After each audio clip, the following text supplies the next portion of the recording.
Magandang gabi po sa inyong lahat. Kami po ay nagpapasalamat sapagkat patuloy po kayong nagsusubaybay sa programang ito, Bible Question and Answer Tagalog, isang programa brought to you by the Assembly of Yahushua. Ang pagsapo natin ngayon ay ukol po sa pagpapatayo ng gusaling sambahan. Pero bago po tayo magsimula, tayo po ay maghandog muna ng panalangin. Ama naming Diyos, salamat po ng marami sa iyo. Napakabait mo sa iyong mga anak. Patuloy po kaming binibigyan ng buhay at lakas. Yahuwah Abba, salamat dahil tinawag mo kami sa tunay na paglilingkod sa iyo. Pakipatawad po sa lahat ng aming kasalanan at sa gagawin naming pagsusuri ng iyong mga salita. Ikaw po ang aming kailangan. Kami po'y nagtitiwala sa iyo na ihahayag sa amin ang katotohanang nagmumula sa iyong mga salita. Panginoong Yahushua, ikaw pong kinikilala naming leader namin. Ikaw ang aming tagapagligtas at Panginoon. Ikaw nawa ang makapiling namin ngayon para kaming lahat ay maging matatag sa aming pananampalataya. Ama, sumasampalataya kami. Tininig mo pong aming panalangin sa pangalan po ng aming tagapagligtas na si Yahushua HaMashiach. Amen. Magandang araw po sa inyong lahat. Tayo po ay patuloy sa ating mga pagsusuri na ginagawa sa mga salita ng Diyos. Ang ating paksa ngayon ay ukol po sa pagpapatayo ng mga gusaling sambahan. Ngayon, nais ko lang pong liwanagin sa inyong lahat na hindi po namin sinasabi na masama ang magpatayo ng gusaling sambahan. Sapagkat mabuti nga na meron po tayong napupuntahan para tayo magsagawa ng pagsamba. Malay po ninyo, baka dumating ang araw, kung loloobin ng Ama, tayo magpatayo, halimbawa, ng gusaling sambahan. Kaya, hindi po yun ang issue. Ang issue ay hindi po kung mabuti o masama ang magpatayo ng gusaling sambahan o kapilya. Mabuti po yun. Pero, ang issue ay ito. Utos ba ng Diyos? Utos ba ng Diyos magpatayo ng mga gusaling sambahan sa panahon natin ngayon? Kasi kapag utos ng Diyos magpatayo ng gusaling sambahan, kapag hindi ito nagawa, ano pong tawag doon? Kasalanan. Dito pong dapat natin liwanagin, ito pong dapat natin suriin at subukin. Sino pong naniniwala na utos ng Diyos na magpatayo ng gusaling sambahan? Ang Iglesia ni Cristo. Kaya hindi po tayo nagtataka, sila po'y nakapagpapatayo ng maraming mga gusaling sambahan. Magaganda ang kanilang mga gusaling sambahan. Sapagkat meron po silang itinuturo sa kanilang pagsamba, Bible study, sa kanilang mga iba't ibang mga pagtitipon ukol po sa kahalagahan ng pagpapatayo ng gusaling sambahan. Halimbawa, dito po sa isang leksyon, na lumabas sa isang pagsamba sa loob ng Iglesia ni Cristo. Ang date po ay May 20, 1999. Meron pong tanong dito, what is one of the many deeds that give glory and bring pleasure to the Lord God? Ano po ang isang gampanin na dapat gawin na nakapagluluwalhati sa ating Panginoong Diyos? Yung sabi, kinuot po yung Hagay 1:8, the construction of worship buildings.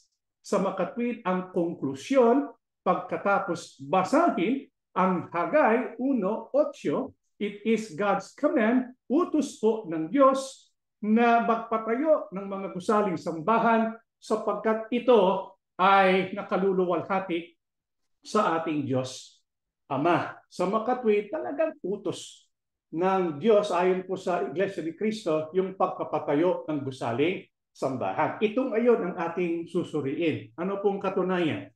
Na mahalagang utos ng Diyos para sa Iglesia ni Cristo ang pagpapatayo at pag-maintain sa gusaling sambahan. Nakasama pa po doon po sa tinatawag na 10 utos ng Iglesia ni Cristo para maingatan ang kaligtasan. Inalis po yung Sabat, pero ito ay nilagay. Ano po yung batayan?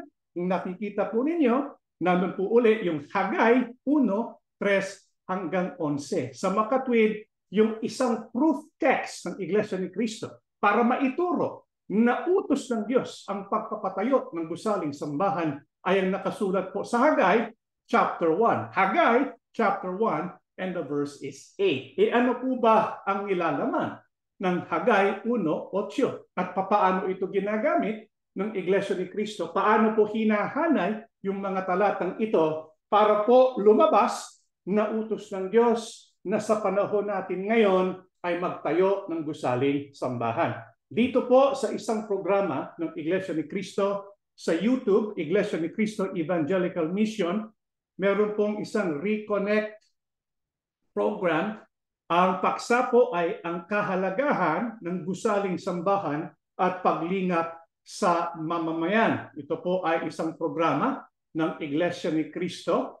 Ang isa pong tanong, nandito po silang dalawang ministro, meron po silang taga-tanong, meron pong taga-sagot na ginagamit ang Biblia.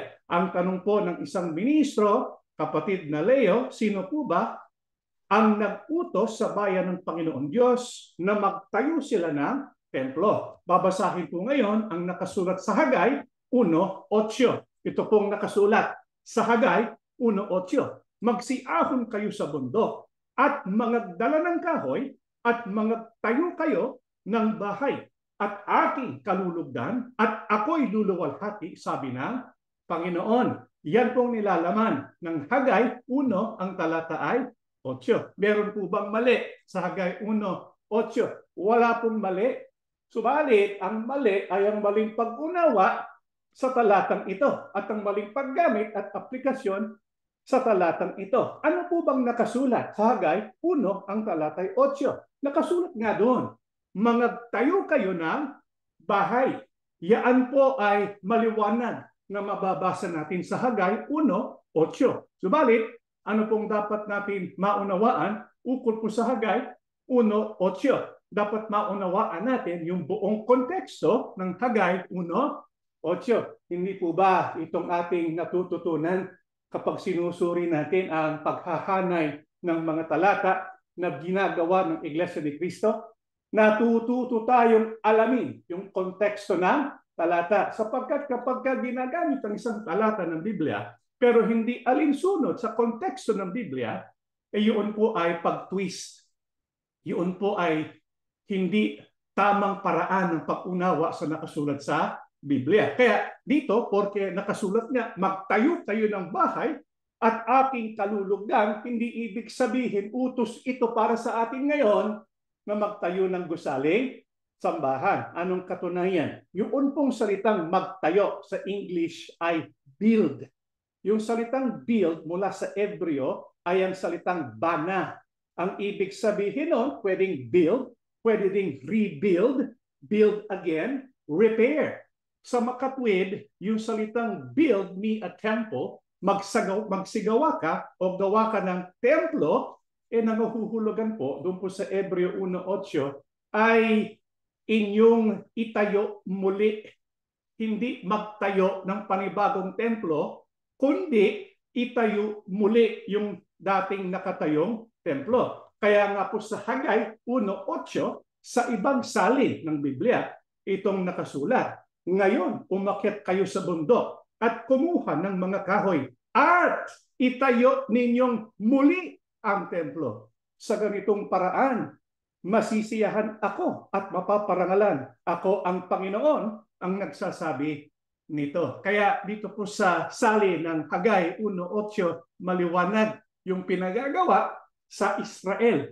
Noon pong una ay ang pag-ayos, pag-repair doon po sa dating templo. Hindi pagpapatayo sa panibagong templo o gusaling sambahan. Bakit po kailangan ay itayo muli ang templong ito? Sa Hagay 1, talatay 9, sinabi pa nga ng Panginoong makapangyarihan, marami ang aning inaasahan ninyo, pero kakaunti lang ang naaani ninyo. At sinira ko pa ito nang iuwi ninyo sa inyong bahay. Ginawa ko ito dahil wasak ang aking templo, habang ang bawat isa sa inyo ay abalang gumawa ng bahay ninyo. Bakit po ipinag-uutos ng Diyos na itayo muli ang kanyang templo? Dahil nga po nawasak ang kanyang templo. Kaya yung Hagay 1:8, yung nakasulat doon na utos po na i-repair. Utos po na itayo muli yung pong templo ng Diyos na nawasak. Kaya yung Hagay 1:8, hindi po utos. Hindi po yan utos. Magtayo ng panibagong templo o magtayo ng gusaling sambahan, kundi utos noon para po ayusin yung templong wasak. Ano po bang naging kasaysayan ng templo ng Diyos kung bakit kinakailangan po itong ayusin? At pakinggan po natin ang Kalawang Hari 25:8 hanggang 9 ng ika-7 araw ng ika-5 buwan ng ika-19 na taon ng paghahari ni Nebuchadnezzar sa Babylonia. Pumunta sa Jerusalem si Nebuzaradan na commander ng mga gwardya ng hari ng Babylonia. Sinunog niya ang templo ng Panginoon, ang palasyo, ang lahat ng bahay sa Jerusalem, at ang lahat ng mahahalagang gusali. Sa pamamahala niya, giniba ng mga sundalo ng Babylonia ang mga pader na nakapalibot sa Jerusalem. Bakit po kinailangan na ayusin yung templo? Bakit ba ito nawasak? Sapagkat pinarusahan ng Diyos ang bayan Israel dahil po nahulog sila sa pagsamba sa Diyos-Diyusan, hindi po inintindi yung Sabat, marami silang mga hindi sinunod na utos ng Diyos. Kaya sila'y pinarusahan kasama sa pagpaparusa sa kanila, yung pong gusaling sambahan, yung templo, sinunog ng kaaway. Kaya nga po ay kailangan ayusin muli. Ngayon, nung nabihag sila sa Babylonia, may hula po ang ating Panginoong Yahuwah. Paano po maipapaayos ang Panginoon Yahuwah yung gusali niya na nasira? Pakinggan po natin sa Ezra 1:1 hanggang 2, noong unang taon ng paghahari ni Cyrus sa Persia, pinupad ni Yahuwah ang kanyang sinabi sa pamamagitan ni Jeremias. Hinipo niya ang puso ni Cyrus para gumawa ng isang pahayag. Isinulat ito at pinadala sa buo niyang kaharian. Itong mensahe ni Haring Cyrus ng Persia, ibinigay sa akin ni Yahuwah, ang Diyos ng kalangitan, ang lahat ng kaharian dito sa mundo. At ipinagkatiwala niya sa akin ang pagpapatayo ng templo para sa kanya roon sa Jerusalem na sakop ng Huda. Sino po bang nagwasak sa templo ni Yahuwah? Mga taga-Babylonia, si Nebuchadnezzar. Pero yung Babylonia, ibinigay ng Diyos kanino? Sa Persia, kay Cyrus. Anong dahilan kung bakit si Cyrus naging matagumpay at lahat ng kaharian sa mundo ay kanyang nasira? Sapagkat may paggagawa ang Diyos kay Ciro. Ano po yun? Itatayo muli ang kanyang templo. Kaya nagbigay siya ng mensahe, bumalik na ang mga remnant Israel doon sa Jerusalem, nagsimulang itayo muli ang gusaling sambahan. Kaya lang, nagkaroon po ng maraming problema. Maraming mga kaaway, halimbawa mga Samaritano, nagalit sila.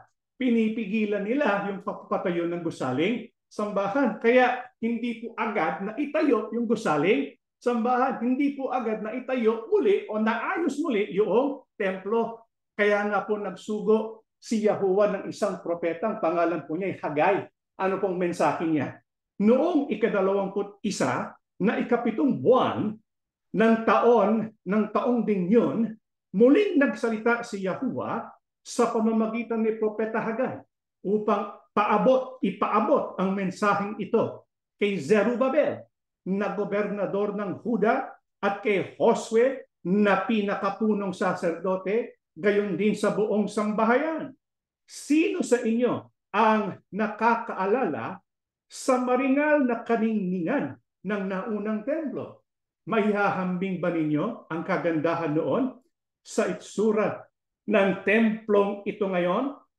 Walang itong sinabi sa naunang templo. Gayunman, magpakatatag kayo. Patuloy ninyong gawin ang templo sapagkat ako'y kasama ninyo. Dahil hindi po agad naiayos o naitayo muli ang templo ni Yahuwah. Anong ginawa ni Yahuwah Abba? Nagsugo ng isang propeta, si Hagay. May mensahe po si Hagay. Yung mensahe ni Hagay ibinigay kay Zerubabel sapagkat siya yung gobernador ng Huda, ibinigay kay Josue sapagkat siya yung pangulong saserdote, at ibinigay dun sa mga remnant Israel, yung mga na bumalik doon po sa Jerusalem, yung mga sambahayan. Sa makatwid, yung Hagay 1:8, hindi po yan utos para sa atin ngayon. Hindi tayo ang audience ni Hagay.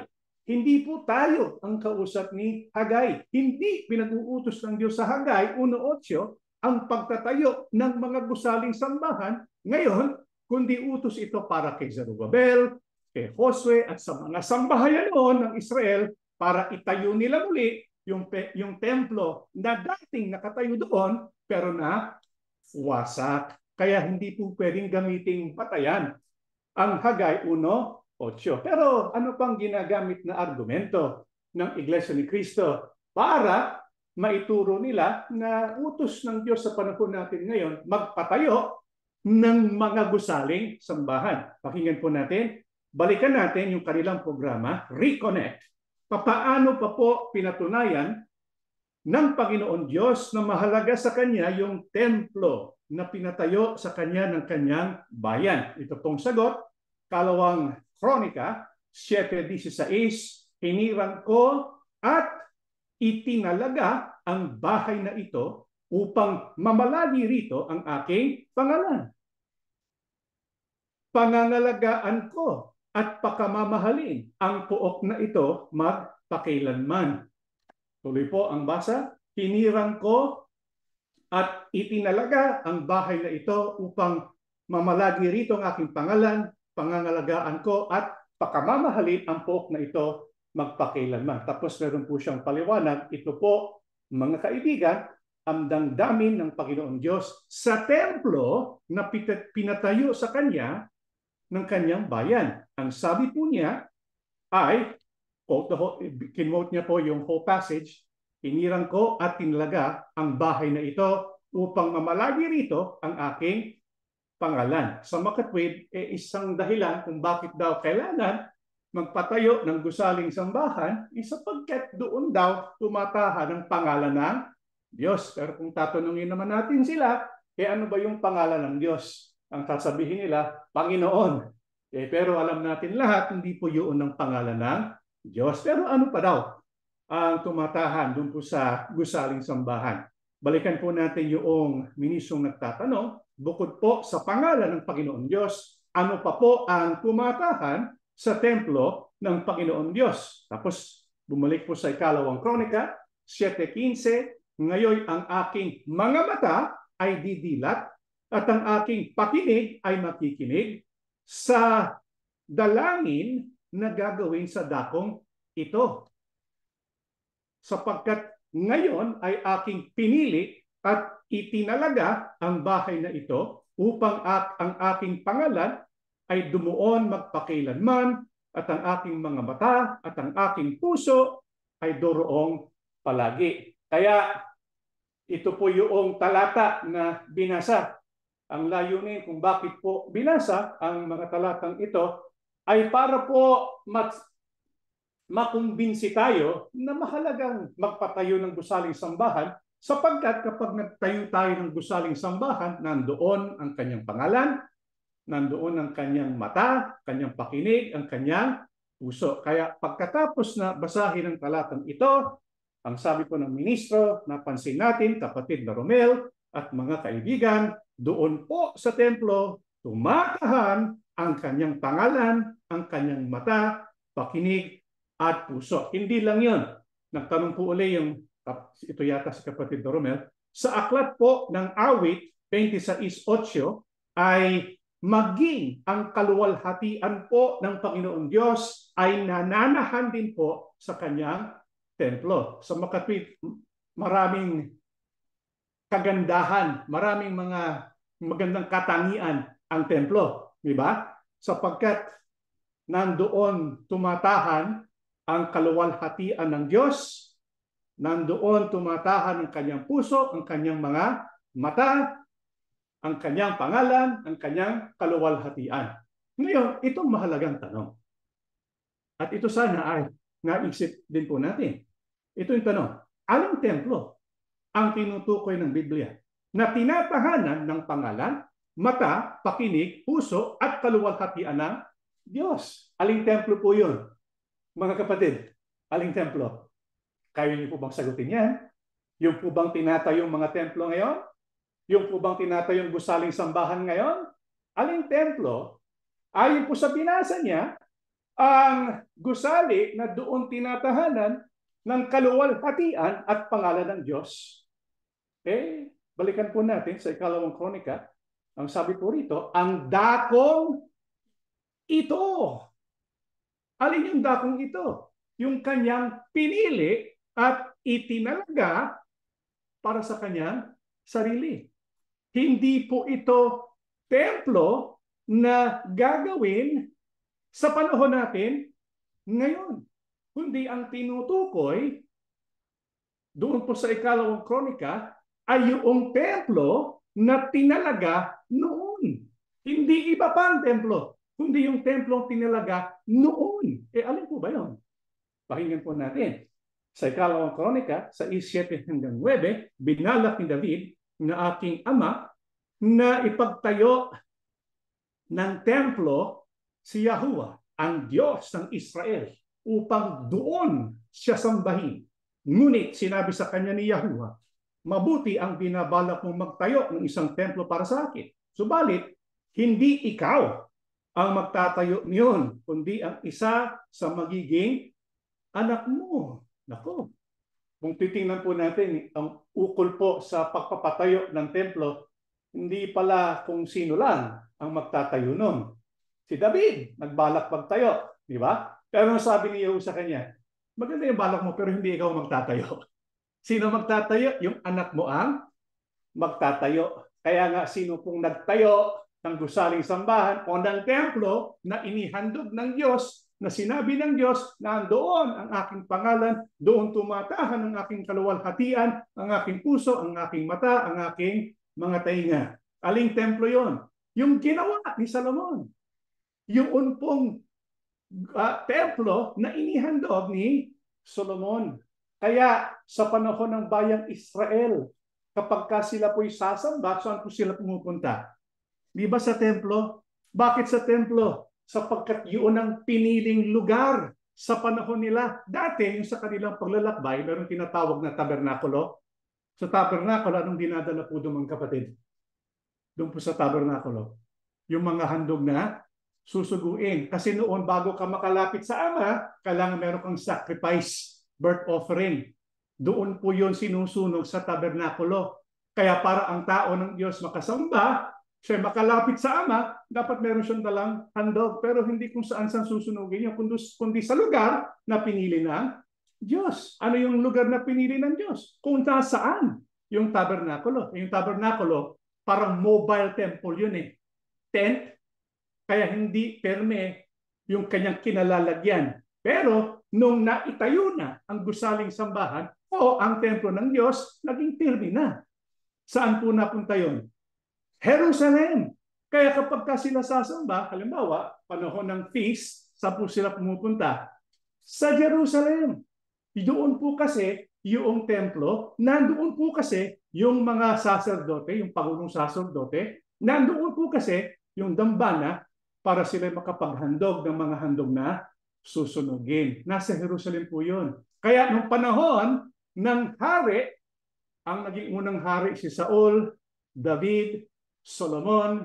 Nung panahon ng mga hari, doon sa templo ng Diyos, doon ka pupunta para ikaw ay sumamba. Nasaan uli? Jerusalem.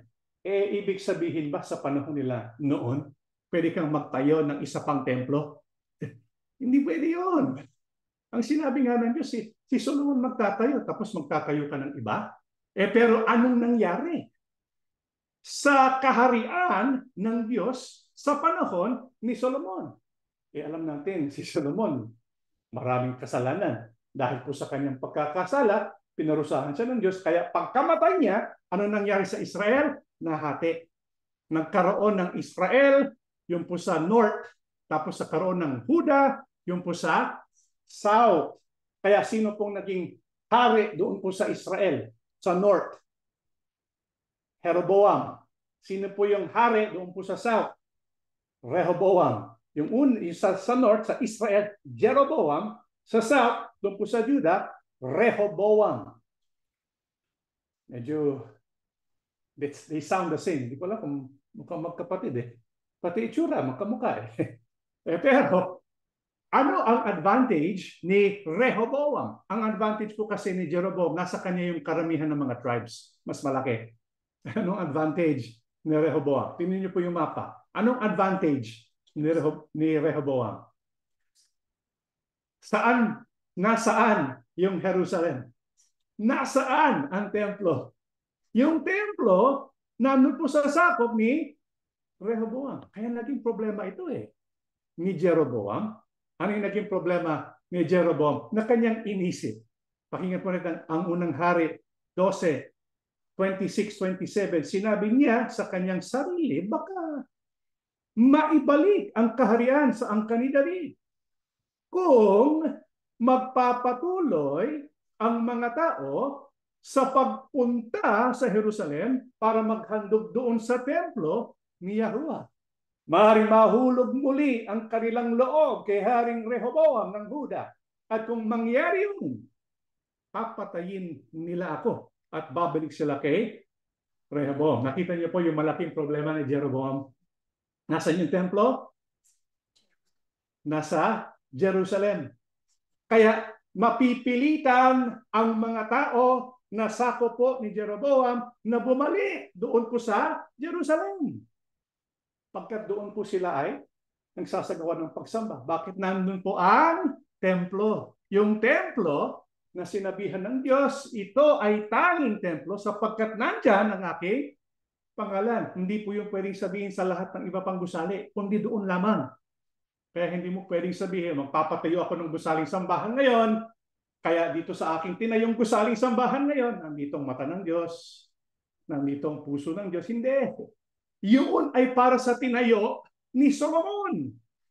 Yung mga katangian yun ng templo, hindi para sa lahat ng mga gusali, kundi sa tinayo ni Solomon. Itong si Jeroboam, nag-isip siya, paano ngayon ako? Kapag palagi sila pupunta doon po sa Jerusalem, baka ma-fall in love uli.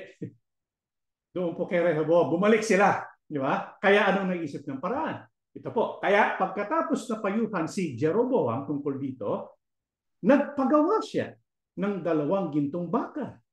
Sinabi niya sa mga tao, mga Israelita, Mahirap na para sa inyo na makapunta pa sa Jerusalem. Huwag na kayo punta roon. Mahihirapan lang kayo eh. Narito ang iyong mga Diyos na naglabas sa inyo sa Ehipto. Ang isang gintong baka ay pinilagay niya sa Bethel at ang isa naman ay sa Dan. Ang ginawang ito ni Jeroboam ay naging dahilan sa pagkakasala ng mga Israelita. Pumupunta pa sila kahit sa Dan para sumamba roon. Nagpagawa pa si Jeroboam ng mga sambahan sa matataas na lugar at pumili siya ng mga tao na maglilingkod bilang pare kahit hindi sila mula sa pamilya ng mga Levita. Nandito si Jeroboam. Si Jeroboam po isang napakasamang hari. Sapagkat nagtayo siya ng isa pang templo. Nagtayo siya ng isa pang gusaling sambahan. Sapagkat maliwanag, yung itatayo ay magtatayo si Solomon at yun lang ang itatayo. Wala pong sinasabi ng Diyos magtayo pa ng dalawang templo. Hindi niya utos na magtayo ka ng maraming templo. Kapag sinasabi, kung sa templong yun, magpakilanman, magtatahan ang kaluwalhatian, puso, tainga, at mga mata ng Diyos ang tinutukoy na templo. Yung templo noon, nung ginawa ni Solomon, hindi yung mga templong ginagawa natin ngayon. Kaya nga po dahil nagtayo ng templo, nagtayo ng gusaling sambahan itong si Jeroboam, ang sabi, ang Diyos nagalit. Kaya ang Israel ang unang bumagsak. Pagkatapos nung sumunod ang Huda, anong nangyari doon po sa templo? Sinunog, ni Nebuchadnezzar. Kaya nga, yung pong utos ng Diyos, hinirang niya si Ciro, ginasangkapan niya para palayain ang Israel para maitayo muli ang gusaling sambahan o templo. Yun ngayon ang nilalaman ng Hagay 1:8 hanggang 9. Hindi po ibinigay ang utos na ito para magpatayo ng iba pang templo. Diba? Hindi. Kundi ayusin yung templong nawasak. Sapagkat yung templong nawasak, nandoon yung pangako ng Diyos na doon tatahan ng kanyang pangalan. Di po ba? Kaya hindi po pwedeng gamitin yung Hagay 1:8 hanggang 9 at para sabihin ito ay utos para sa atin. Hindi, utos ito para kay Nabucodonosor, hindi, utos ito para kay Josue, kay Zerubbabel, sa mga sambahayan ng Israel. Noon, nung sila'y pinalaya ni Ciro, hari ng Persia. Kaya tama po si kapatid na Bob Pele. Tama siya. Ito po sa kanyang isang programa, That's in the Bible. Ito, babasahin ko po sa Ingles. Ang pamagat po ng kanyang paksa is the Old Testament applicable today. Ito ang sagot niya. The entire Bible is very applicable to us today. From Old Testament to New Testament, mula lumang tipan hanggang sa panibagong tipan, yung Biblia ay applicable. Although there are commandments of God given to specific people during specific times in specific ways. A very obvious example is God's command to Noah. What was the command that God gave to Noah? Build an ark. But that is not a commandment for all people, for all times. Di ba? It makes sense? Tama yung sinabi ni kapatid na ba? Yung utos ng Diyos para kay Noe. Gumawa ka ng daog, hindi yun para sa atin, mga kapatid. Yung utos ng Diyos, gumawa ng templo, hindi rin po para sa atin yung mga kapatid. Para kay Solomon yun. Sa panahon noon. Yung pagpapatuyo muli, para kay Zerubbabel, para kay Josue, para sa mga sambahayan ng Israel, noon sa panahon ni Ciro. Kaya hindi po para sa panahon natin ngayon. Hindi po maaaring gamitin ang Hagay 1:8 para ituro na utos ng Diyos magpatayo ng gusaling sambahan sa panahon natin ngayon. Sa panahon ngayon, walang utos ng Diyos na ikaw ay magpatayo ng templo. Pero meron pong iba na nagsasabi utos ng Diyos sa panahon natin ngayon magpatayo ng templo. Sino po yun? Yung Mormons. Meron na po, the Lord gives command to build a temple. Ayon po sa kanilang artikulo, the endeavor to build the first temple of this dispensation. Kasi alam natin yung unang templo, nung unang dispensation nasira na, di ba? Yung 70 AD. Pero ayon po sa the Mormon Church, the endeavor to build the first temple of this dispensation began December 1832 when the Lord commanded the saints at Kirkland, Ohio, to establish a house, even a house of prayer, a house of fasting, a house of faith, a house of learning, a house of glory, a house of God, according to their book. Kasi meron silang ibang mga aklat na kanilang sinasampalatayanan bukod sa Biblia. Doctrine and Covenants, 88:119. Sa mga katwik, hindi galing sa Biblia. Galing po sa aklat ng mga Mormons. Kaya sila yung nakapagpatayo ng mga gusaling sambahan, mga maraming templo noong 1877, 1884, 1880, 1893, nagpatayo sila ng mga gusaling sambahan. Pero yung utos na yon, hindi po yung galing sa Biblia. Hindi po pwedeng gamitin batayan ng Hagay 1:8. Pero meron pang ginagamit na isang talata ang Iglesia ni Cristo. Para di umano, utos daw ang ng Diyos panahon natin ngayon, magpatayo ng gusaling sambahan. Alam niyo po kung alin yung talatang yun. Kasi ang alam natin, Hagay 1:8 di ba? Pero alam natin, maliwanag, di po ba mga kapatid, maliwanag na hindi pwedeng gamitin ng Hagay 1:8. Hindi pwede. Hindi pwede gamitin ng Hagay 1:8. Pero ano pang ginagamit ng Iglesia ni Cristo na batayan para po ituro na sa panahon natin ngayon, utos ng Diyos magpatayo ng gusaling sambahan. Balikan po natin yung pong programang Reconnect. Ito pong sinasabi ng kapatid na Romel. Ayon po sa Panginoong Hesukristo, ano po kaya ang dapat na gawin ng mga tunay na sumasampalataya o yung mga kaanib po sa kanyang iglesia? Kaya dati, yung kanina, yung binasa natin, yung kanilang batayan, Hagay 1:8, Old Testament. Kapag panahon po ng ating Panginoon Yahushua Kristo, anong panahon na po yun?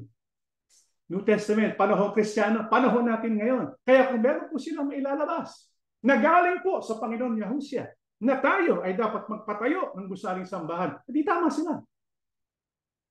Kaya alamin natin, ano ba yung talatang kanilang ginagamit na itinuro ng Panginoon Yahushua, na dahil daw doon, yun ay utos na magpatayo tayo ng gusaling sambahan. Ito po ang sagot ng ministro, kapatid na Leo, sa Juan 14:12. Katotohanan sinasabi ko sa inyo. Ang sa akin ay sumasampalataya, ay gagawin din naman niya ang mga gawang aking ginagawa at lalong dakilang mga gawa. Kaysa rito ang gagawin niya sapagkat ako'y paroroon sa Ama. Ano po ang talatang ginamit po ng Iglesia ni Cristo para ituro na utos daw ng Diyos na inihayag ng Panginoon Yahushua na dahil sa talatang ito, kailangan daw magtayo tayo ng mga gusaling sambahan. Yung Juan 14:12.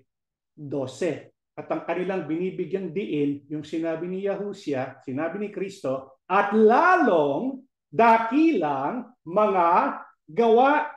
Ang paliwanag, ayon po sa Kanya, ni Kristo, ay lalong dakilang mga gawa ang gagawin ng mga susunod at sasampalataya sa Kanya na tinutukoy niya ay ang Kanyang mga hinirang. Kung mapapansin po ninyo, po sa talatang ginamit, ang Panginoon Yahushua ang nagsasalita doon po sa Juan 14:12. Pero kung ba kayong mababasa na utos ng Panginoon Yahushua magpatayo ng gusaling sambahan? Meron ba? Anong kanyang sinabi? At lalong dakilang mga gawa kaysa rito ang gagawin niya. Di ba? Pero anong paliwanag nila doon po sa mga lalong dakilang mga gawa? Ito po yung tinanong ni kapatid na Romel. Ano po ang isa sa mga dakilang gawa, kapatid na Leo, na dapat gawin ng mga susunod sasampalataya sa Panginoon sa Kristo o ng mga hinirang niya? Ito pong sagot ni kapatid na Leo. 2 Chronica 2:5. Ang templong ipagagawa ko ay magiging dakila sapagkat ang Diyos namin ay higit na dakila sa alinmang Diyos. Kaya yung dakilang gawa ay ang pagpatayo ng templo sapagkat ang templo ay dakila at angkop yon para sa dakilang Diyos. Sa makatwid, yung paliwanag nila, binasa nila yung Kalawang Kronika 2:5, yung templo ay dakila, tapos sinabi nila, mga kaibigan, batay po sa Biblia, ang templong ipagagawa sa mga susunod at sasampalataya sa Panginoong Jesucristo ng tinutukoy ay mga kaanib sa Iglesia ni Cristo ay dakila sapagkat ang Panginoong Diyos ko ay dakila. Sa makatwid, doon sila nakakuha ng di umano'y utos ni Kristo. Ang templong ipagagawa sa mga susunod at sasampalataya sa Panginoong Jesucristo ay dakila. Kaya mga dakilang gawa, yun daw po ay ang paggawa ng templo. Paano po nila napalitaw yun? Kasi kinuha nila yung Juan 14:12 at iniugnay nila sa Ikalawang Kronika 2:5. Kayo mga kapatid, dapat bang iugnay yung dalawang talatang ito? Yan po yung sinasabi ng Biblia, taking the words out of context. Di ba? Hindi angkop, hindi tama yung aplikasyon. Dito po sa Juan 14:12, kinuha po yung salitang o yung mga salitang lalong dakilang mga gawa, nag-focus sa dakila, yun, dakila. Yung salitang dakila sa Juan 14, inalam nila, ano ba yung dakila? Ayun, sa Ikalawang Kronika 2:5, meron din bangkit na dakila. Sa makatwid, yung dakilang gawa na pinagagawa ng Panginoon Yahushua, yun po ay ang pagpatayo ng mga dakilang gusaling sambahan. Nakita niyo po mga kapatid? Yan po ba kaya ay tamang paggamit ng mga talata? Tamang paggamit ng mga salita ng Diyos? Hindi. Kututusin, nakakahiya yung kanilang paggamit ng mga salita ng Diyos. Kaya dapat natin alamin ano ba yung sinasabi at tinutukoy ng Panginoon Yahushua na mga lalong dakilang mga gawa? Ito nga ba ay ang pagkapatayo ng gusaling sambahan? Juan 14, talatay 12. Katotohanan sinasabi ko sa inyo. Ang sa akin ay sumasampalataya ay gagawin din naman niya ang mga gawang aking ginagawa. At lalong dakilang mga gawa kaysa rito ang gagawin niya sapagkat ako'y paroroon sa Ama. Ayon po sa ating Panginoon Yahushua, meron nga siyang binanggit, lalong dakilang mga gawa kaysa rito ang gagawin niya. Itong tanong, alin itong gagawin ng mga alagad, ng mga sumasampalataya sa Panginoong Yahushua na lalong dakila? Alin po ito? Sinabi rin ni Kristo yung mga gawang aking ginagawa. Yung ginagawa ni Kristo, yun ang gagawin din ng kanyang mga alagad na sumasampalataya sa kanya. Ang tanong, si Kristo ba nagpagawa ng gusaling sambahan? Hindi Ang ginagawa ni Kristo, yun ang gagawin ng kanyang mga alagad. Pero bakit sinabing lalong dakilang mga gawa kaysa rito ang gagawin niya? Sapagkat may katangian yung mga gawain ng Panginoong Yahushua. Ano po yung katangian ng mga gawain ng Panginoong Yahushua? Binasa natin 14:12, di ba? Basahin natin ang 14:10. Hindi ka baga nananampalataya na ako'y nasa Ama at ang Ama ay nasa akin. Ang mga salitang aking sinasabi sa inyo'y hindi ko sinasalita sa aking sarili, kundi yun, ang Ama na tumatahan sa akin ay gumagawa ng kanyang mga gawa. Ano pong katangian ng mga gawain ng ating Panginoon Yahushua? Ang Ama na tumatahan sa kanya ay ang gumagawa. Sa makatwid, yung katangian ng gawain ng Panginoon Yahushua ay gawain na dulot po ng kapangyarihan ng Diyos na nasa kanya. Kaya nga sabi ng Panginoon Yahushua, ako'y nasa Ama at ang Ama ay nasa akin. Ang Espiritu ng Diyos, banal na Espiritu, yun ang gumagawa sa ating Panginoong Yahushua sapagkat nasa kanya yun Kaya nga nung binautismohan siya, di ba? Bumaba ang Espiritu Santo sa ating Panginoon Yahushua. Siya ay nasa Ama at ang Ama ay nasa kanya. Kaya yung mga ginagawa ng Panginoong Yahushua na yun ang tutularan ng kanyang mga alagad na gagawa ng Panginoon Yahushua dahil sa Espiritu Santo, sapagkat ang Ama ay tumatahan sa Kanya. Kaya yung binanggit ng Panginoon Yahushua, mga gawang aking ginagawa, ginagawa niya yon dahil ang Ama nasa Kanya. Eh ano yung lalong dakilang mga gawa kaysa rito? Yung mga gawa ng Panginoon Yahushua, gagawin din ng kanyang mga alagad. Pero lalong dakila sapagkat magagawa nila yon dahil nga po sa kapangyarihang ibibigay din sa kanila. Kaya yung gagawin ng mga alagad, ng mga sumasampalataya, ay ang mga ginawa ng Panginoong Yahushua nung ang Ama nasa Kanya. Ano bang ginawa ng Panginoong Yahushua? Nagpalayas ng demonyo, nagmilagro, nagturo, nagpalaganap ng ebanghelyo. Yun din ang gagawin ng kanyang mga alagad. Eh bakit sinabi lalong dakilang mga gawa? Eh sinabi rin ni Kristo, sapagkat ako'y paroroon sa Ama. May mangyayari. Nung ang Panginoon Yahushua pumaroon sa Ama, ano ngayon ang magagawa niya? Anong ginawa ng Panginoon Yahushua at ang ginawa ng Ama dahil pumaroon na siya sa langit? Pumaroon na siya sa Ama. Kasi kaya nga sinabi ng Panginoon Yahushua, di ba? Mas mabuti ako'y pumaroon sa Ama kasi kapag hindi masusugo ang, ano po yun? Espiritu Santo. Juan 14, kaunti pang panahon at hindi na ako makikita ng sanlibutan. Ngunit inyong makikita ako sapagkat ako'y nabubuhay. Ay mga bubuhay rin naman kayo. Sa araw na yaon, makikilala ninyong ako'y nasa aking Ama at kayo'y nasa akin at ako'y nasa inyo. Datapot ang mang-aaliw sa makapitbagay ang Espiritu Santo na susuguin ng Ama sa aking pangalan. Siya ang magtuturo sa inyo ng lahat ng mga bagay at magpapaalala ng lahat sa inyo'y aking sinabi.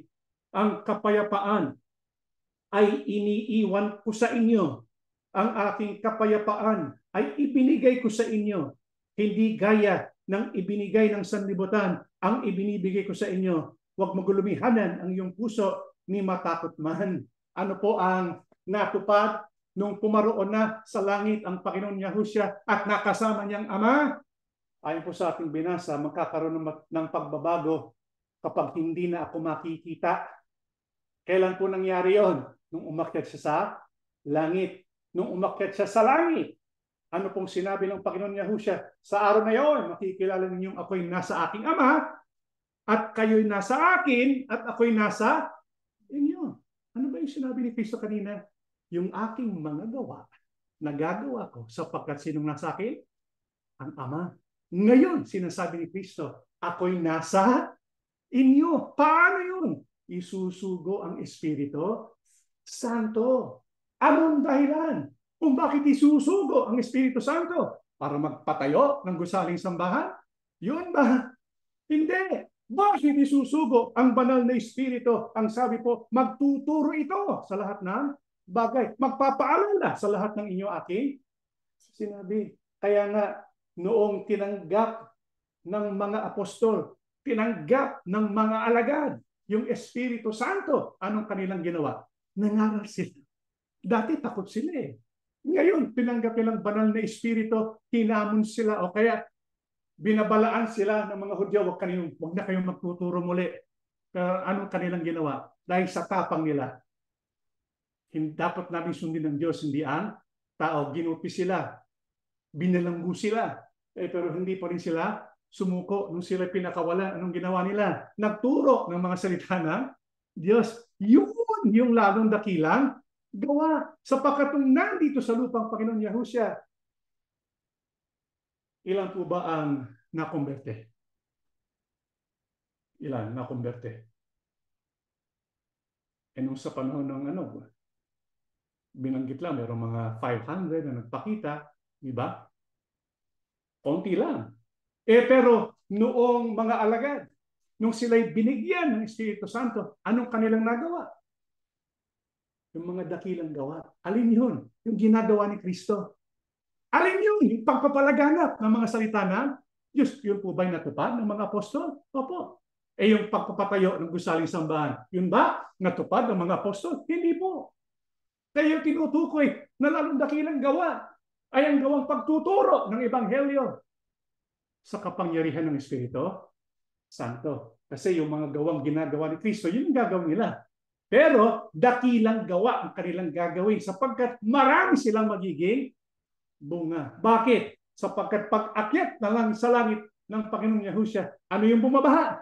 Espiritu Santo. Kaya nakargahan sila ng lakas mula sa Espiritu Santo, hindi para magpatayo ng gusaling sambahan, kundi para ituro ang mga salita ng Diyos. Kaya ang tinutukoy ni Kristo na lalong dakilang mga gawa ay hindi pagpapatayo ng mga gusaling sambahan, kundi ang mga bagay na ginawa ni Kristo na kanilang gagawin sa kapangyarihan ng banal na Espiritu. Ano yung ginawa ng mga apostol? Kung titingnan po natin yung katuparan nun, marami po silang ginawa eh. Maraming mga iglesyang na itatag, di ba? Nakarating sa mga hentil, di ba? Naisulat ang Biblia, di ba? Yun yung mga dakilang gawa, hindi po pagpapatayo ng gusaling sambahan sapagkat hindi yung ginawa ni Kristo. Sige nga, nagtayo nga ba ng gusaling sambahan ng Panginoon Yahushua o mga apostol? O kaya nagpatayo ba sila? Nagpautos sila? Magtayo kayo ng gusaling sambahan? Wala po tayong mababasang gano'n. Invento lang yan, aral. Hindi po yan ang tinuro ng ating Panginoong Yahushua. Kaya mga kapatid, hindi po natin mababasa sa Biblia. Kung babasahin po ninyo buong New Testament, wala po kayong mababasa na utos ng Diyos magpatayo ng templo o ng gusaling sambahan. Opo, noon may pinag-utos. Diba? Kanino inutos? Kay Solomon. At kanino pinag-utos na itayo muli? Kay Zerubbabel, kay Josue, sa mga sambahayan ng Israel. Pero sa panahon natin ngayon, wala. Alam niyo po kung bakit hindi po pinag-utos ni Yahushua? Kung bakit hindi pinag-utos ng Diyos? Kung bakit hindi pinag-utos sa mga apostol na magtayo ng gusaling sambahan? Juan 4:20, ang aming mga ninuno ay sumamba sa Diyos sa bundok na ito, pero kayong mga Hudyo ay nagsasabi na sa Jerusalem lang dapat sumamba ang mga tao. Ang kausap ng Panginoon Yahushua rito ay ang isang babaeng Samaritana. Yung mga Samaritano, meron po silang paniniwala, yung pagsamba nila, ginagawa sa bundok, di ba? Sa ibang bundok, Gerizim. Doon sila nagsasagawa ng pagsamba. Sinakausap niya Panginoon Yahushua, kami po'y sumasamba doon sa bundok ng Gerizim. Meron kaming templo doon. Pero kayo, mga Hudyo, doon kayo sa Jerusalem sumasamba. Bakit sa Jerusalem? Nandun yung templo. Di ba? Pero nung sinabi ito ng babaeng Samaritana, anong sinabi ng Panginoon Yahushua? Sinabi ni Yahushua sa kanya, maniwala ka sa akin. Darating ang panahon na hindi na kayo sasamba sa Ama sa bundok na ito o sa Jerusalem. Ibig sabihin, hindi na kailangan yung templo para sumamba. Tandaan mo, darating ang panahon at narito na nga, na ang mga tunay na sumasamba ay sasamba sa Ama sa Espiritu at katotohanan. Ganitong uri ng mga sumasamba na hinahanap ng Ama. Di po ba maliwanag yan? Kaya na walang utos sa panahon natin ngayon na magpatayo ng templo o ng gusaling sambahan. Sapagkat ang sabi ng Panginoon Yahushua, hindi na kailangan yun. Sapagkat ang Ama ay sinasamba sa Espiritu at katotohanan. Noon pa kausap niya yung Samaritana, sinabi niya, tandaan mo, darating ang panahon at narito na nga. Kaya nga, pagkatapos na magiba yung templo, kahit pa sa panahon na nakatayo pa yung templo, hindi po kailangan yun para isagawa yung tunay na pagsamba sa Espiritu at katotohanan. Kaya wala po tayong mababasang utos na magpatayo ng gusaling sambahan. Wala. Ang sabi pa nga ni Apostol Pablo, hindi niyo ba alam na kayo'y templo ng Diyos at ang Espiritu ng Diyos ay naninirahan sa inyo? Ang sino mang wawasak sa templo ng Diyos ay parurusahan niya. Dahil banal ang templo ng Diyos at ang templong yun ay walang iba kundi kayo. Kaya kung sasabihin po ng isang tagapagturo ngayon, sasabihin po ng Iglesia ni Cristo ngayon, kailangan pa magpatayo ng gusaling sambahan sapagkat doon tayo sasamba at doon lang. Mali po yun. Ang sabi ni Apostol Pablo, walang iba, kundi kayo. Yung templo ng Diyos ngayon, alin ang tinutukoy? Hindi gusali na gawa ng mga kamay. Ang templo ng Diyos na tinutukoy ngayon, walang iba, kundi ang mga hinirang, yung mga tinawag, yung mga kasama sa katawan ng ating Panginoong Yahushua. Kaya sa panahon natin ngayon, hindi na kailangan yung kapilya, hindi na kailangan yung templo. Bakit? Dito po sa unang Pedro, tulad ng mga batong buhay, maging bahagi kayo ng isang templong espiritual bilang mga paring tinalaga para sa Diyos. Mag-alay kayo sa Diyos ng mga handog na espiritual na kalugod-lugod sa Kanya sa pamamagitan ni Yahushua Kristo. Ano po ang dahilan kung bakit hindi na po natin kailangan ng templo, yung gusaling sambahan o kapilya? Sapagkat hindi na po kailangan maghandog pa ng isang handog na sinusunog para tayo makaluwalhati sa Diyos. Kaya nga yung templo ngayon, espiritual. Hindi made of rock or cement. Not made of stone or wood. Ang templo ngayon, spiritual.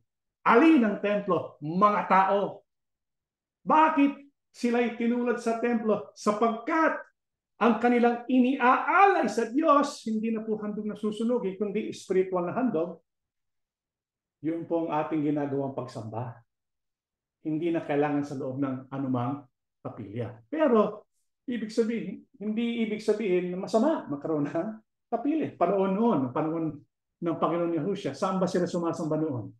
Di ba sa mga sinagoga? Alam niyo po, ayon sa mga nagsusuri, mga na-discover nila yung mga remains of the synagogue, ito po yung kanilang nakita tungkol sa mga sinagoga. Ito ay public buildings. Plain, very simple buildings. Although they could have contained different types of temporary decoration, these buildings probably served many functions other than worship, although it is possible that worship formed their primary purpose. We await full duplication of all these sites so they can be properly understood. Marami kasi silang mga na-discover ng mga sinagoga sa panahon ng ating Panginoong Yahushua. Public buildings, okay na yun. You can worship in a public building. Hindi ba yan ang ginagawa din natin ngayon? Hindi lang yun, pati sa ating bahay. Sabi nga ni Apostol Pablo, batiin ninyo, mga kapatid, nasa Laodicea, at si Nymphas, at ang iglesyang nasa kanilang bahay. Kaya, hindi po kailangan yung templo. Hindi po kailangan yung gusaling sambahan. Hindi masama magpatayo ng gusaling sambahan. Mabuti nga yun eh. Malay nyo, baka nga tayo magpatayo. Hindi masama. Di ba? Pero ang tanong, utos nga ba yun? Hindi po yun utos ng Diyos. Masama kapag ang isang bagay na hindi utos ng Diyos, gagawin nating utos. Anong katunayan masama yun? Timoteo 4:1. Ngunit, hayag na sinasabi ng Espiritu, na sa mga huling panahon, ng iba'y magsisitalikod sa pananampalataya at mga kikinig sa mga espiritu mapanghikayat at sa mga aral ng mga demonyo sa pamamagitan ng pangpapaimbabaw ng mga tao na nagsisipagsalita ng mga kasinungalingan na hinerohan ng kanilang mga sariling budhi ng waring bakal na nagbabaga na pinagbabawal ang pag-aasawa at pinag-uutos na lumayo sa mga labangkati na nilalang ng Diyos na upang tanggapin na may pagkapasalamat ng mga nagsisampalataya at nakakaalam ng katotohanan. Bakit po masama na gawing utos ng Diyos yung pagpapatayo ng gusaling sambahan? Nagbabala si Apostol Pablo. Ang sabi niya, sa mga huling panahon, maaari sa panahon natin ngayon, anong gagawin ng iba? Magsisitalikod sa pananampalataya. Ibig sabihin, yung aral na dapat nilang itaguyod, hindi tataguyod. Yung aral na hindi dapat itaguyod, yung kanilang itataguyod. Kaya nga, pagtalikod sa pananampalataya. Anong sabi ni Apostol Pablo? Sino ang gagawa nun? Yung mga nagtuturo ng mga aral ng mga demonyo. Anong halimbawa ng mga aral ng mga demonyo? sa talatang 3, pinagbabawal ang pag-aasawa, ipinag-uutos na lumayo sa mga lamangkati. Naisip niyo po mga kapatid, kung bakit yun ay tinawag na aral ng mga demonyo? Halimbawa, yung ipagbabawal ng pag-aasawa. Ito ang tanong ko po sa inyo. Di ba sinabi ni Apostol Pablo, mas mabuti wala kang asawa? Depende kasi yun eh.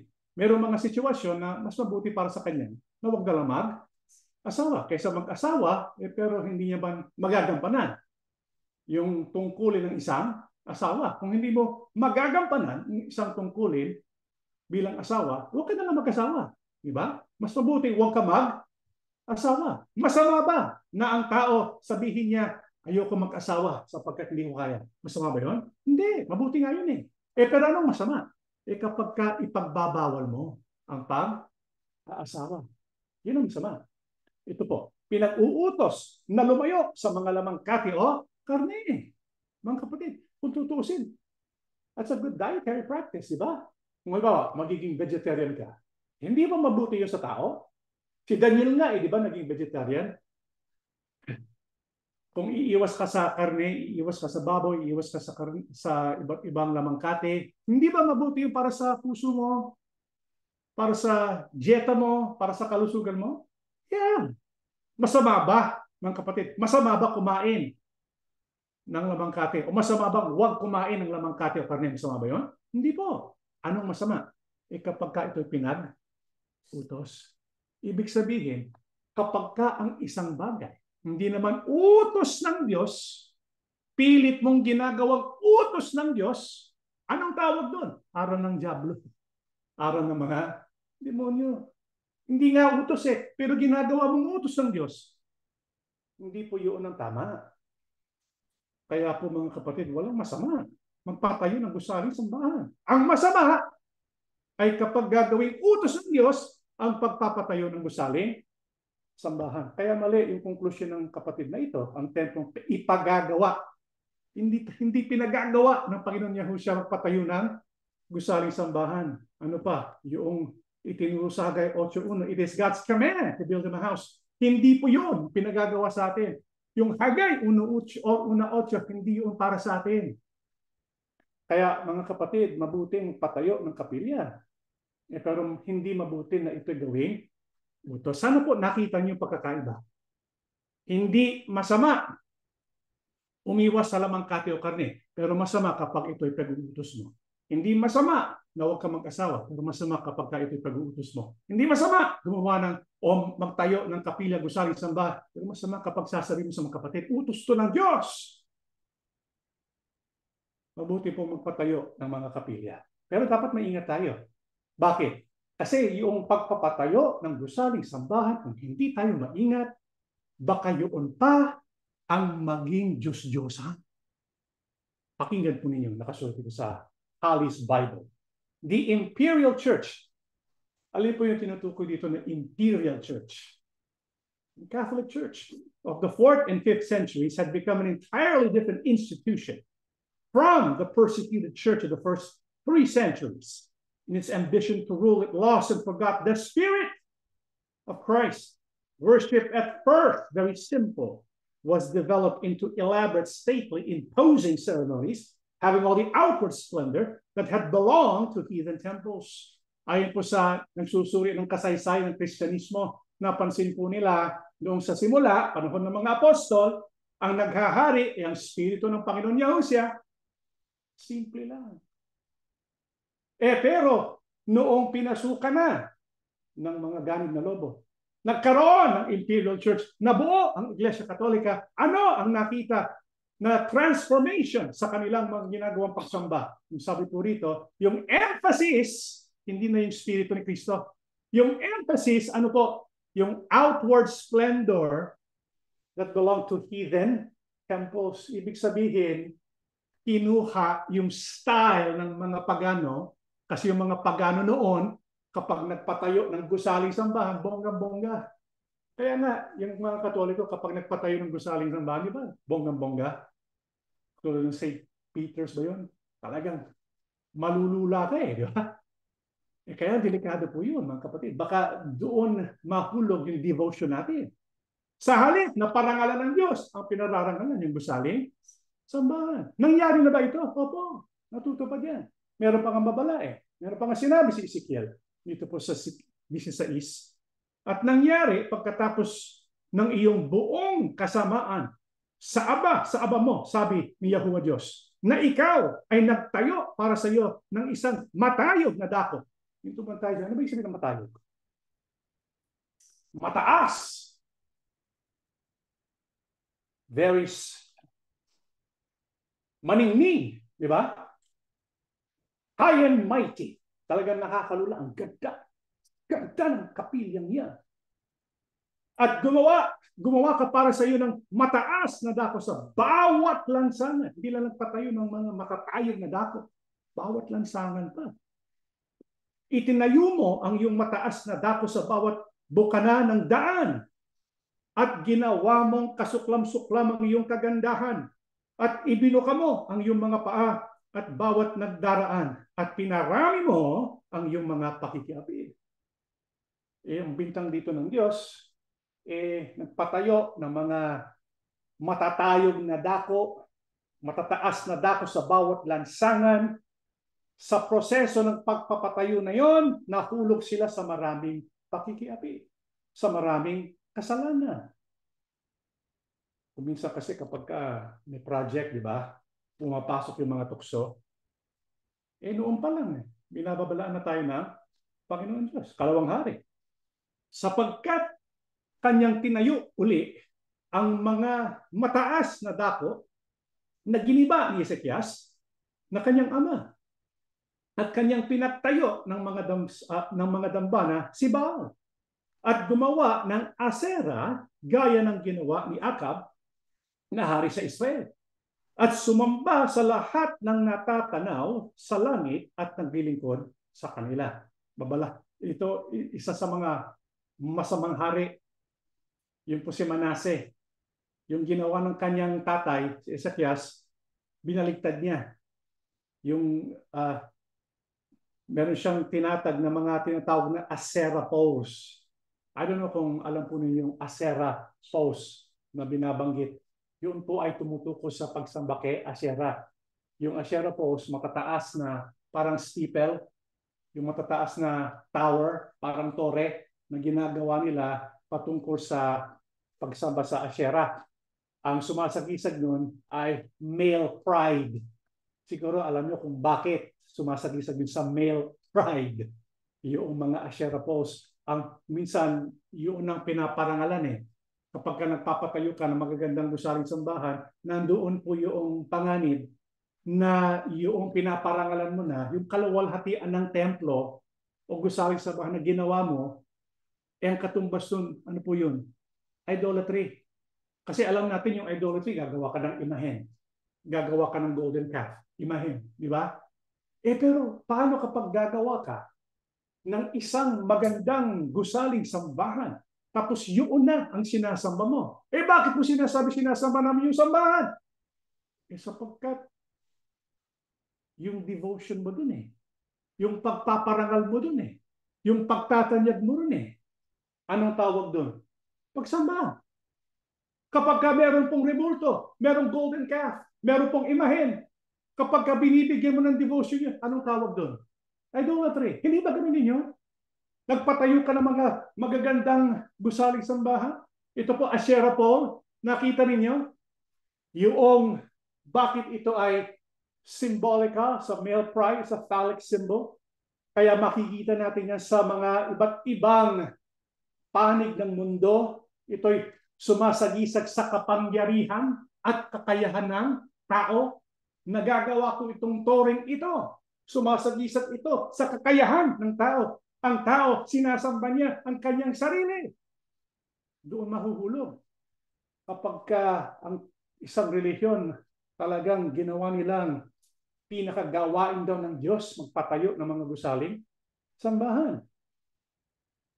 Kapag ang relihiyon ay itinatanyag na ang mga kapilyang gawa nila, hindi na ang Diyos ang kanilang niluluwalhati. Katulad lang po yan nung ginawa nung panahon pagkatapos ni Noe.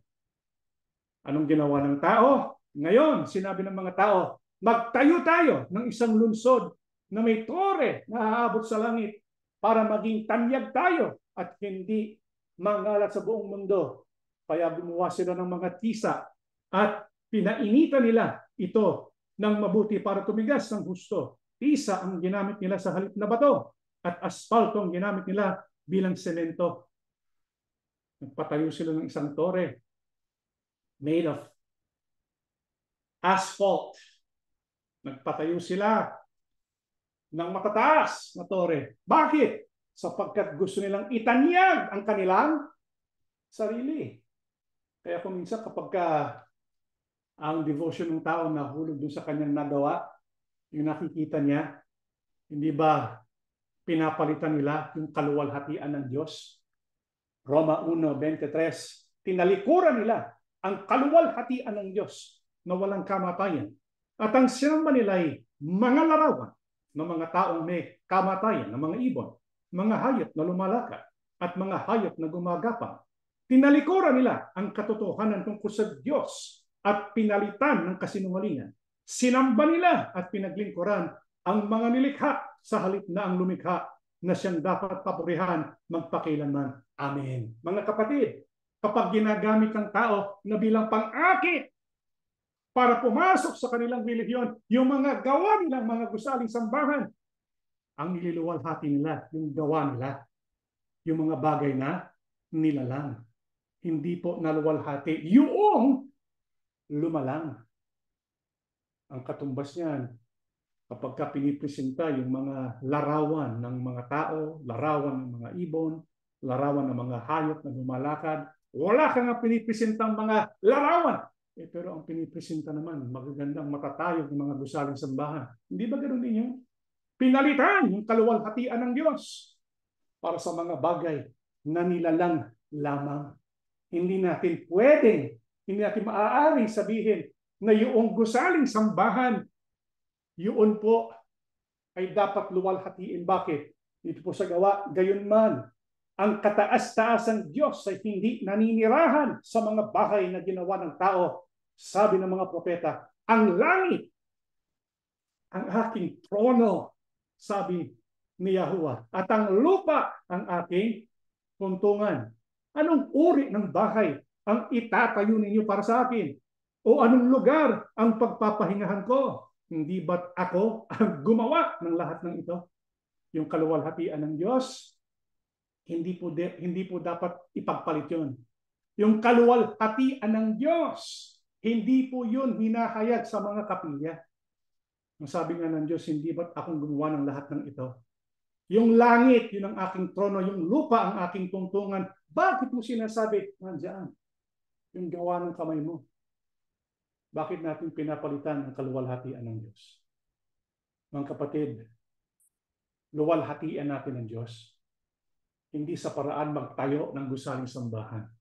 Alam niyo po kung ano ang pinaka gusto ng Diyos kung gusto natin siyang luwalhatiin. Ano po yun? Sa huling talata na ating babasahin, mga lalaki, mahalin ninyo ang inyong asawa. Tulad ng pagmamahal ni Kristo sa kanyang iglesia, inihandog niya ang kanyang sarili para sa iglesia upang maging banal ito matapos linisin sa pamamagitan ng bautismo sa tubig at ng salita ng Diyos. Ginawa niya ito para maiharap niya sa kanyang sarili ang iglesia na maluwalhati, banal, walang kapintasan, at walang anumang bahid o dungis. Mahal ba natin ang Diyos? Mahal ba natin ang kanyang anak, si Yahushua Kristo? Kung mahal natin ang ama, si Yahuwah, kung mahal natin ang anak na si Yahushua, anong dapat natin ipanalangin? Anong dapat natin gawin ng buong makakaya? Dapat mga kapatid, maging kasangkapan tayo para ang iglesia maiharap ng luwalhati. Pero ang tanong ko po sa inyo mga kapatid, ano bang itsura ng maluwalhating iglesia? Ang naiisip ng iba kapag sinabing maluwalhating iglesia, ano ang kanilang iniisip? Mga gusaling sambahan, mga nagniningning na mga kapilya, Nasa akala nila, yun ang kahangahangang gawa ng Diyos. Hindi po yun. Nung sinabi ni Apostol Pablo, maiharap ang iglesia na maluwalhati, hindi tinutukoy yung outward form. Hindi. Ang tinutukoy po, yung kabanalan, walang kapintasan, walang anumang bahid o dungis. Ang tinutukoy na walang anumang bahid o dungis, walang kapintasan, hindi kapilya, kundi yung mga tao. Sapagkat yung mga tao ang binautismohan. Yung mga tao ang nilinis ng salita ng Diyos. Kaya kung gusto po natin maging maluwalhating iglesia, hindi gusaling sambahan ang ipapakita mo sa Diyos. Panginoon Diyos, Panginoon Yahushua, nandito ng iglesia maluwalhati. Nakita niyo mga magagandang kapilya. Walang pulubot ang mga kapilyang ito. Perfecto. Hindi po yun. Hindi doon nakatingin ang Diyos. Ang kaluwalhatian ng iglesia, hindi po yung mga gusaling sambahan, kundi yung mga kapatid, yung mga alagad, yung mga anak ng Diyos. Sila ang dapat po makarating sa uring banal. Paano tayo magiging banal? Binautismohan at sa kapangyarihan ng salita ng Diyos. Paano po tayo magiging banal kung hindi po natin alam gamitin ang salita ng Diyos? Kung binabaluktot natin ang mga salita ng Diyos, o hinahanay natin ang Biblia sa hindi tamang paraan, ginagamit natin out of context ang mga salita ng Diyos, paano tayo magiging banal? Yung kapangyarihan ng salita ng Diyos makapaglilinis sa atin para tayo maging banal. Kaya mga kapatid, inaakit namin kayo. Makinig mabuti, mag-aral ng mabuti sa mga salita ng Diyos at higit sa lahat, sumunod sa kanyang mga utos, sa kanyang mga katwiran, para tayo po makarating sa uring maluwalhati, banal, walang kapintasan, walang anumang bahid o dungis. Yan po ang ating leksyon. Tayo po tumayo at mananalangin. Manaming Diyos, salamat po na marami sa iyo. Napakinggan namin, Yahuwah Abba, ang tinutukoy mo na yung templo ay kaming mga tinawag mo, mga anak mo, nilinis ng dugo ng iyong bugtong na anak. Natanggap namin ang bautismo. Ngayon nakikinig kami sa iyong mga salita. Gawin po kaming matatalino para hindi kami madaya ng mga bumabaluktot sa mga salita mo. Turuan mo kami sa pamamagitan ng iyong banal na Espiritu. Akitin mo kami sa tunay na pananampalataya para sa iyo kami humawak at sa iyong bugtong na anak. Panginoong Yahushua, ikaw ang aming sinasamba. Salamat sa iyong sakripisyo. Ginawa mo kaming mga lingkod mo, kaya ang aming pangako, sa iyong tinig kami makikinig. Hindi ka namin ipagpapalit. Ikaw ang tunay na sinugo ng Ama. At sa iyo kami hahawak at sasampalataya magpakailanman. Ama, pakibasbasan po ang mga gawain namin. Tulungan mo kaming maipalaganap ang iyong mga salita sapagkat ito ang pinagagawa mo, itong mga lalong dakilang gawa na inaasahan mo sa iyong mga hinirang. Ama, sumasampalataya kami, tininig mong aming panalangin, binasbasan mo kaming magkakapatid sa pangalan po ng aming tagapagligtas na si Yahushua HaMashiach. Amen. Mga kapatid, salamat po muli sa inyong pagsama sa aming programang ito. Sana po ay patuloy po kayong magsusubaybay sa darating pang mga Bible studies na inihahatid sa inyo ng Assembly of Yahushua. Natatapos na po ang ating Bible study ni Yahuwah Abba and Yahushua HaMashiach. Bless all of us.